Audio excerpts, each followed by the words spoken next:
Ah, Mr. Brittle, what can I do for you? Mr. Paris, there's been rumor of a homosexual population around the school.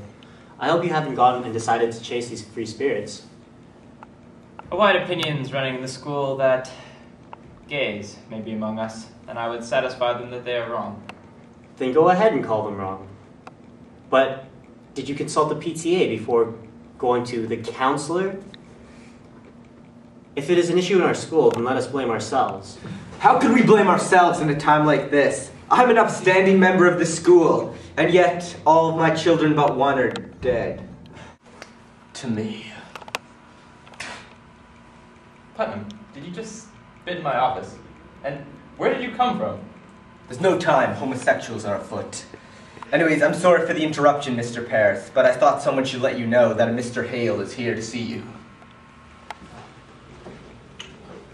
Pray, somebody take these. My, they're very heavy. Of course, they're weighted with authority. This is Mr. Brittle, and this is the head of the PTA, Mr. Putnam. I was not aware we'd be in such distinguished company. It does not seem to help us today, Mr. Hale. We look to you to come and save our children. I've heard you were a sensible man, Mr. Hale.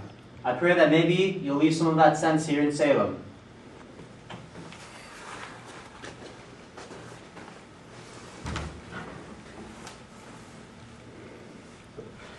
Will you give counsel to some of our students, Mr. Hale? There seems to be some homosexual activity within certain social circles. No. Now let me instruct you. We cannot look to superstition in this.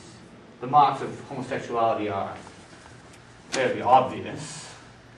But I must tell you that I won't proceed unless you are prepared to believe that some kids are just a little different. It is agreed, sir. It is agreed. We will abide by your judgment. Good. What were the first signs of these strange happenings?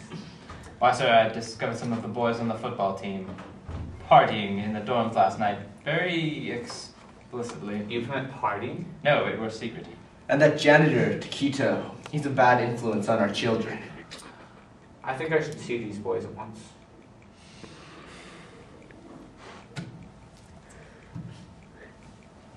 Pause. Oh. Art Williams, to the main office, please. You wish to see me? Hello, Art. I'm Mr. Hale. Have a seat. So, I've heard about some of the partying you and your friends were getting up to the other night. Sounded like a real rowdy time. Bet a lot of cool stuff went down. Anyways, Art, I've also heard about some questionable behavior. Do you have anything to say about what happened the other night? I don't know, not really. It was more just dancing, you know, trying to get our groove on, you know, get with the hot chicks. Did someone afflict you, child? It need not be a woman or a man. No, it was just dancing. Were you engaged in any homosexual activity the other night? No, I never did. Okay, fine, it was Tito. Tito did it. Send for Tito. And did that Tito make you do anything you didn't want to do? He tried, but I refused. I don't swing that way. Why are you concealing? No, what? I'm not. I'm totally straight, man. Tito, to the main office, please.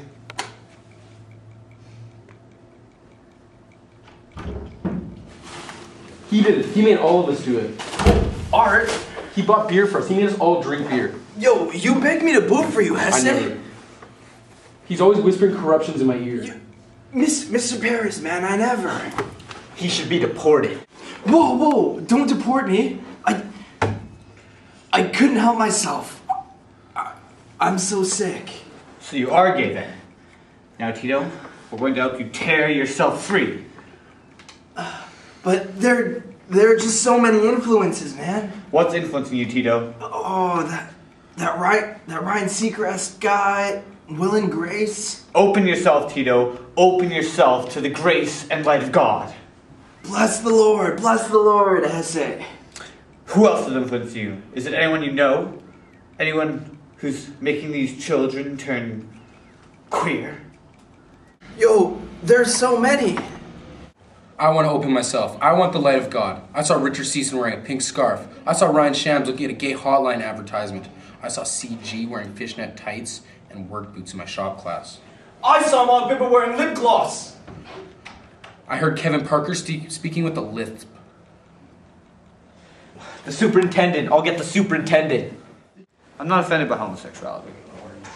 During the 60s, I made love with many women, often outside in the mud and the rain, and it's quite possible a man slipped in there a time or two. There'd be no way of telling.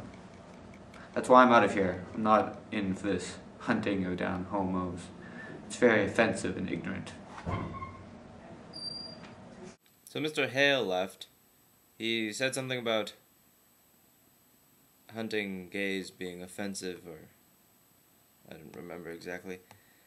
But we've called in the superintendent, Superintendent Danforth, and I think he'll be able to help us.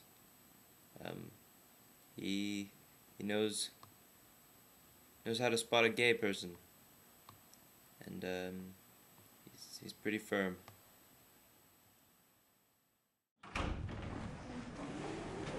Hey, baby. Hey.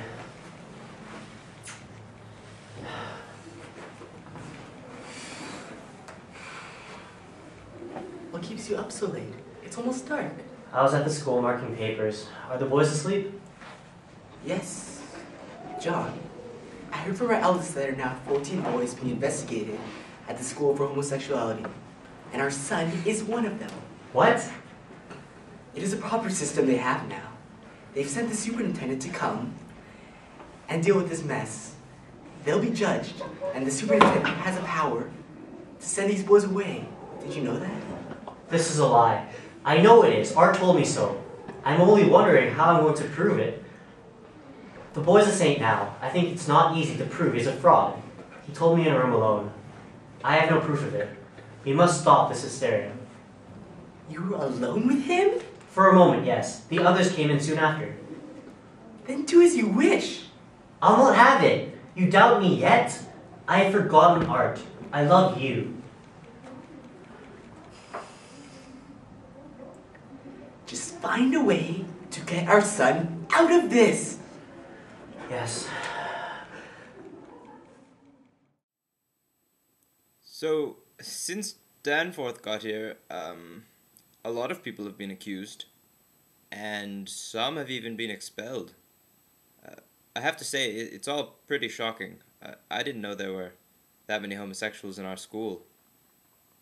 Or at all, actually.